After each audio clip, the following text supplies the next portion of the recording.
O que eu fico pensando do começo desse season finale dessa série da Marvel é que a Juliana de 2008 não tinha ideia de onde aquele Homem de Ferro que ela havia acabado de assistir no cinema iria chegar. Oi, eu sou Juliana Corner e esse é um quadro no qual eu estou fazendo uma análise de todos os filmes do universo cinematográfico da Marvel. Então, se você gosta de heróis, animação ou cultura pop no geral, considere se inscrever no canal, porque eu falo bastante sobre isso por aqui. Também já deixe seu gostei, porque isso me ajuda bastante.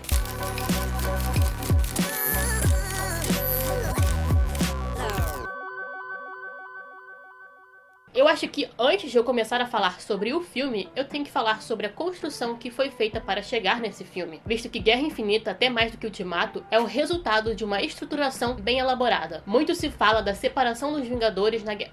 Eu não fechei a janela.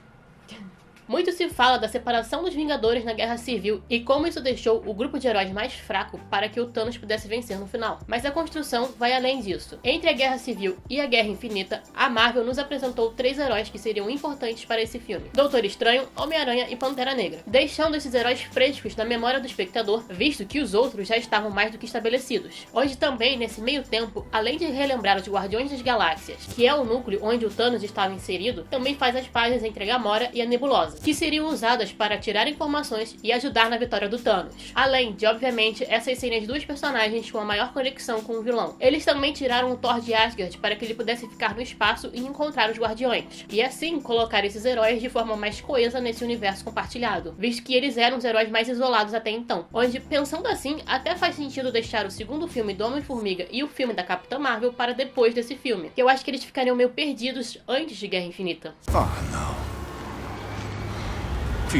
Mas agora, falando sobre o filme em si, Vingadores Guerra Infinita resume a atmosfera do filme na primeira cena antes da introdução da Marvel. O filme começa mostrando o resultado do encontro do Thor com o Thanos. Thor, que foi o primeiro herói a encontrar o vilão na sua cena pós-crédito do seu terceiro filme, a qual essa primeira cena tem várias informações sutis que serão aprofundadas e maximizadas ao longo do filme. Ela começa mostrando a nave do Thor destruída, pedindo ajuda, com um dos filhos do Thanos dando um breve discurso sobre balanceamento. Mas é uma mensagem que não fica tão clara se vista pela primeira vez. Então, isso nos diz que o Thanos não tem problema em massacrar pessoas e que ele tem meio que uma seita, uma ideologia meio conturbada. Continuando, o Thanos pede o Tesseract ao Loki, demonstrando estar à procura das Joias do Infinito e já possuir uma, entrando em conflito com os heróis e lutando contra o Hulk, personagem, até o momento, construído como o mais forte desse grupo, onde a partir do momento que o Thanos derrota o Hulk sem o menor esforço, se estabelece a força desproporcional desse vilão, onde nessa devastação o Heimdall faz um sacrifício para mandar o Hulk para a Terra, o separando do Thor. Separações que vão ser feitas em vários momentos do filme, a qual, depois da morte do Heimdall, vem a morte do Loki. Não só mostrando que esse vai ser um filme mais dramático do que o normal, como que esse vai ser um filme que não vai ter um final feliz. Vai todo mundo morrer. Onde o essencial do começo de Vingadores Guerra Infinita é que ele apresenta o personagem principal desse filme, que é o Thanos. Vai ser... Meu Deus...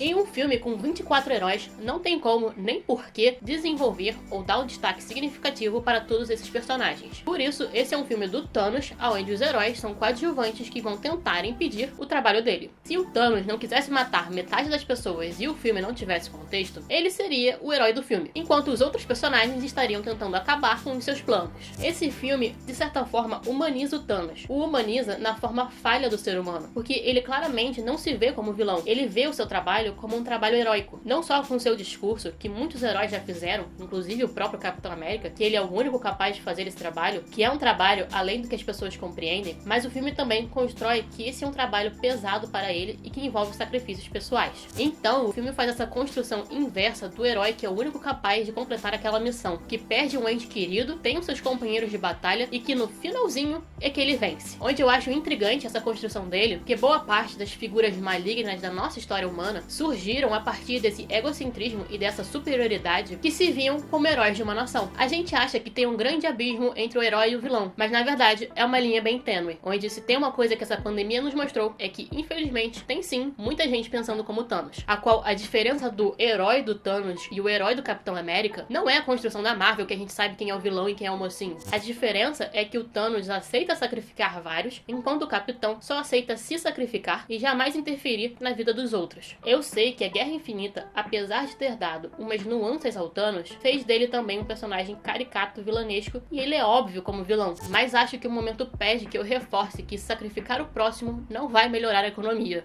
E depois disso? E eu descansaria finalmente.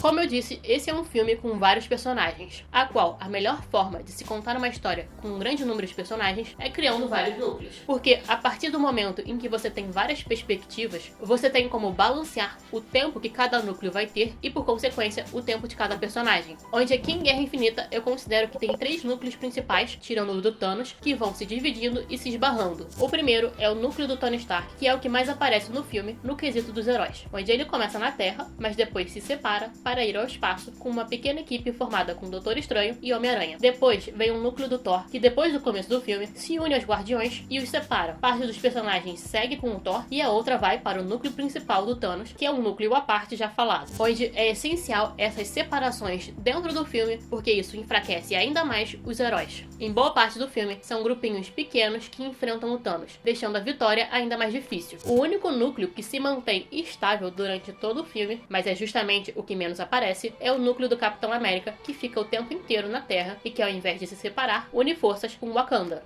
onde a formação dessa trindade da Marvel, com o Homem de Ferro, Capitão América e Thor, condiz com cada núcleo deles. Tony Stark, como sempre falei, é a ação e a impulsão, então ele deixar o planeta para atacar o inimigo, se separando dos seus companheiros, condiz com a sua personalidade. Thor sempre foi o mais isolado dos Vingadores, visto que nem da Terra ele é, onde faz sentido ele acabar sozinho e indo parar em uma direção, entre aspas, oposta do Thanos. Enquanto Capitão, apesar de ter dado um surto na Guerra Civil, sempre foi o núcleo de união e de estabilidade dos Vingadores. Então, é ele quem vai ficar firme na Terra e buscar alianças. Onde no final se faz 2 núcleos. Um com a união do núcleo do Thor ao do Capitão, enquanto o Tony Stark fica sozinho com os Guardiões. É muito interessante essa solidão do Tony Stark, tanto que no final fica só ele e a Nebulosa, porque é uma solidão que vem sendo agravada desde os primeiros Vingadores, onde aquela visão da Era de Ultron meio que se concretizou, porque ele foi derrotado pelo Thanos sem nenhum Vingador ao seu lado. Você é que não entendeu que o Thanos está dentro da minha cabeça há 6 anos. Onde faz sentido aparecer mais o Tony Stark no filme. Não só porque ele quem teve o verdadeiro contato com o vilão nessa série da Marvel, mas pelas consequências da própria Guerra Civil, visto que ele era um homem livre e não estava precisando se esconder. Tanto que é por isso que demora para o Capitão aparecer. Mas falando de Guerra Civil, o ponto positivo dela ter acontecido um tempo depois, entre várias apresentações de personagens, é que dava tempo para o espectador esquecer todo o drama daquele conflito. Porque quando o Capitão aparece, ele une forças com os que assinaram o contrato como se realmente fossem velhos amigos e nada tivesse acontecido. Onde, como se passaram alguns anos, acho que até faz sentido. Apesar desse filme não ter como desenvolver os heróis, ele deixa sutilezas para o Ultimato, como o fato do sonho do Tony Stark em ter um filho com a Pepper e ter esse dilema de precisar usar a armadura para proteger os outros. Onde no Ultimato é justamente o fator dele não querer se meter na briga no primeiro momento. Assim como a, entre aspas, conversa do Bruce com o Hulk, e que ele fala que eles têm que trabalhar essa relação. E no filme seguinte, eles se unem, onde faz sentido o Hulk ficar com medo do Thanos e se esconder, visto que em Thor Ragnarok foi mostrado como ele é uma criança. Então, realmente para uma criança que sempre venceu, perder assim humilhado, assusta. O que a gente tem tanto que conversar. Outra sutileza que deságua em 2 pontos muito importantes para a vitória do Thanos são as masculinidades do Peter Quill e do Thor. Quando o Thor encontra os Guardiões, tem toda uma piada de macho alfa entre os personagens. Uma piada importante a ser ressaltada, porque todo mundo comentou sobre como Quill não soube lidar com as suas emoções e começou a bater no Thanos, fazendo com que ele se libertasse e vencesse os heróis. Mas o Thor também sofreu dessa masculinidade patriarcal, quando ele optou por não ir na cabeça e ficou se gabando. Não acho que esses 2 atos foram falhos, porque, na real, é isso que os personagens iriam fazer mesmo. Se eles não tivessem feito merda, aí sim não faria sentido. Eu avisei.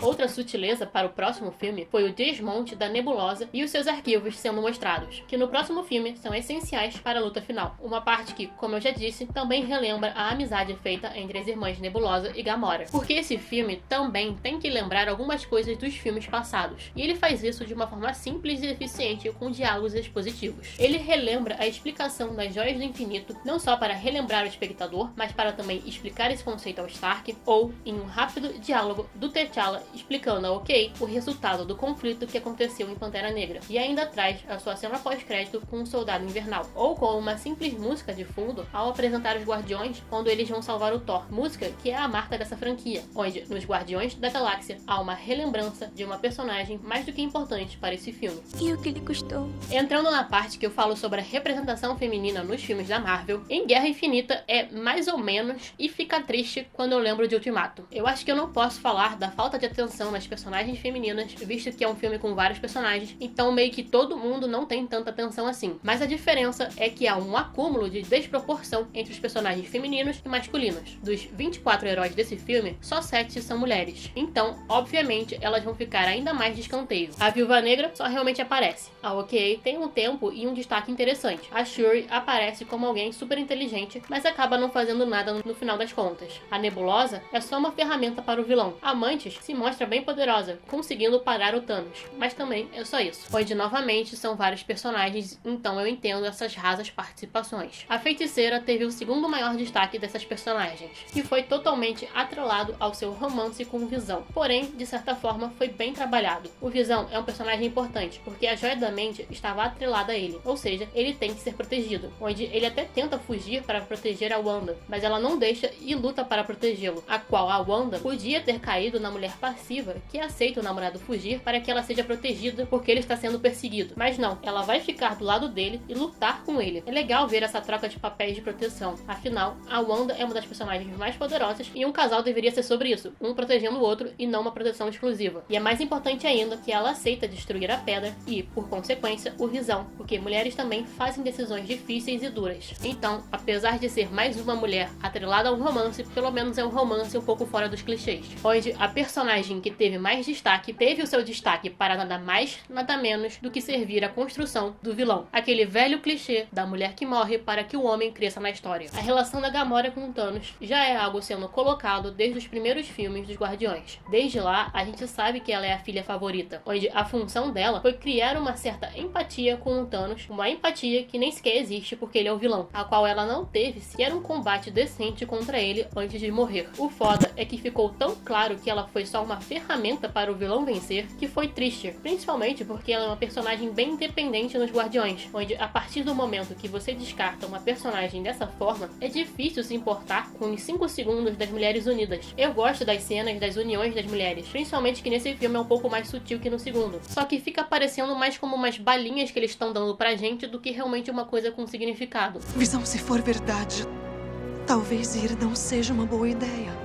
O qual esse filme tem a minha luta favorita da Marvel, que é a luta em Titans, porque essa luta realmente utiliza o diferencial de cada herói. Ela aproveita os portais do Doutor Estranho, com a luta corporal do Homem-Aranha, mais as armas do Senhor das Galáxias, onde ambos têm esse sarcasmo durante as lutas. O Homem de Ferro usa uma certa tática com seus equipamentos, onde a tentativa de finalização com a Mantis, colocando o Thanos para dormir, é a cereja do bolo. Depois, quando Peter Quill estraga tudo, tem uma luta muito grandiosa entre seres muito poderosos, com o Thanos jogando a lua em cima dele e com o Doutor Estranho usando todos os seus efeitos visuais do seu filme. Enquanto, ao reassistir a Batalha de Wakanda, foi só mais uma batalha genérica com os heróis destruindo vários Minions, onde a parte interessante é a grandiosidade que estava rolando no núcleo do Thor, visto que eles podiam ter resolvido o problema da estrela no primeiro momento, mas a quebra do segurador foi uma preparação de emoção para a entrada dele na Terra.